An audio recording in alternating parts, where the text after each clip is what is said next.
अम्मी आप क्या मेरा एडमिशन करवाने आई है? अस्सलाम वालेकुम। वालेकुम अस्सलाम। अच्छा हुआ आप आ गई, मैं आपसे मिलना ही चाह रही थी। मैं भी बात करने आई थी आपसे।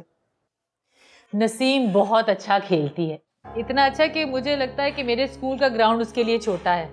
लड़कियां क्या लड़के भी इसके आगे टिक नहीं सकते। सिराज बड़ी क्लास में पढ़ता है, आरे बाजार के बड़े लड़कों के साथ खेलता है। हमारी नसीम उसे भी टिकने नहीं देती। वो मेरे शौहर कुछ सवाल कर रहे थे।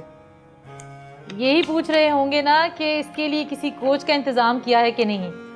सिराज के वालिद साहब भी आए थे, यही पूछ रहे थे। नहीं, ये नहीं पूछ रहे थे। वो फिर क्या पूछ रहे थे? वो जानना चाह रहे थे कि लड़कियां और लड़के इकट्ठे क्यों पढ़ते हैं एक ही क्लास में, और लड़कियों को आपने ग्राउंड में खेलने किसकी इजाज़त से भेजा है। पूछना तो वो और भी बहुत कुछ चाह रहे थे, लेकिन एतराज उन्हें इन्हीं दो बातों पे है। को एजुकेशन के खिलाफ तो हम सभी बहुत बात करते हैं। मैं भी एक मिशन स्कूल में पढ़ी हुई हूँ, इसलिए बड़ी अच्छी तरह जानती हूँ कि हमारे यहाँ बच्चियों की तरबियत कैसे की जाती है। हम उन्हें एक डरबे में बंद कर देते हैं और फिर मुतमईन हो जाते हैं, हालांकि ये एक निहायत गलत तरीका है।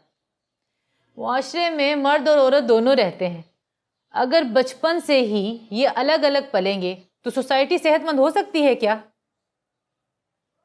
खैर, ये मेरा तजुर्बा है, और कुछ यूँ है कि मेरे इतने वसाइल भी नहीं कि मैं दोनों के लिए अलग अलग कैंपस बना सकूं। पर क्लासें अलग हो सकती हैं? सर दस्त तो ये मुमकिन नहीं।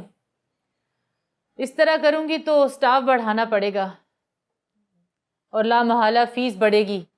आप तो जानती हैं कि मोहल्ले के लोग इतनी फीस अफोर्ड नहीं करते, फिर बच्चों की पढ़ाई मुतासिर होगी। जी, अंदाज़ा है मुझे। फिर तो आपको ये भी अंदाज़ा होगा कि स्कूल की बिल्डिंग एक घर है और इसके अंदर खेल का मैदान नहीं। बच्चों को खेलने के लिए बाहर जाना पड़ता है। खैर, वैसे टीचर होती हैं उनके साथ, और मैदान भी सेफ़ है जिस तरह मोहल्लों में मैदान हुआ करते हैं। असल में एतराज़ उन्हें यही है कि लड़कियां बाहर क्यों खेलती हैं।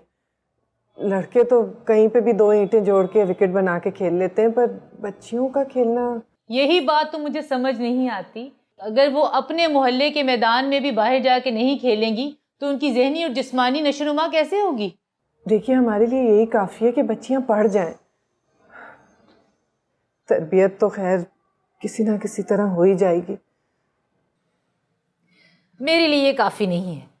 मैं एक उस्ताद हूँ, और अगर मैंने ही इनके लिए कदम नहीं उठाया तो कौन आगे बढ़ेगा?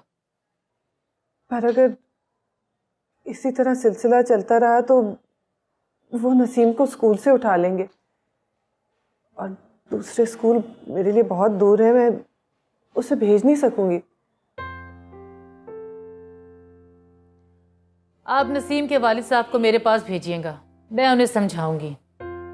वालिद हैं, उसकी अच्छी तरबियत ही चाहते होंगे। परेशान मत हो, मुझे पता है कि मुझे कैसे बात करनी है और बाप कैसे सोचता है। आप रिलैक्स रहें, मैं जानती हूँ।